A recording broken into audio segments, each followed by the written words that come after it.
10h30. Question ce matin par ailleurs. Va-t-on relancer la querelle entre écoles publiques et privées? Il y a un rapport parlementaire qui sort aujourd'hui et qui met les pieds dans le plat. Opacité sur le financement du privé, manque de contrôle des cours qui sont dispensés.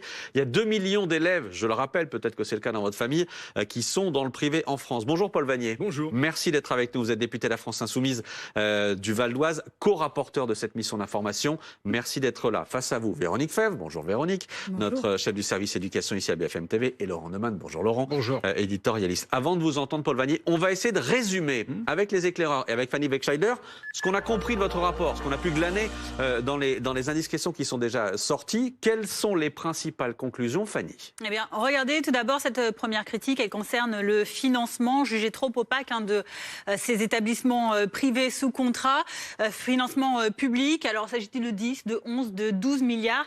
C'est très incertain et c'est ce qui est la principale critique de ce rapport.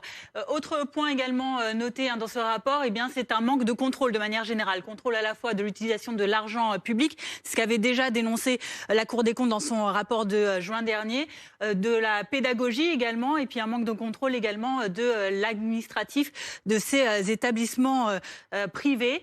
Voilà pour les principales critiques. Et puis également, bien, on va remarquer que une concurrence déloyale entre les établissements publics et privés sont dénoncés, avec, on voyait ce constat, une part des élèves privés dans le privé qui sont issus de milieux favorisés, qui en 20 ans a progressivement augmenté et assez considérablement de 30 à 41%, vous le voyez, qui aggrave des inégalités scolaires et sociales. Fanny, que répond l'enseignement privé?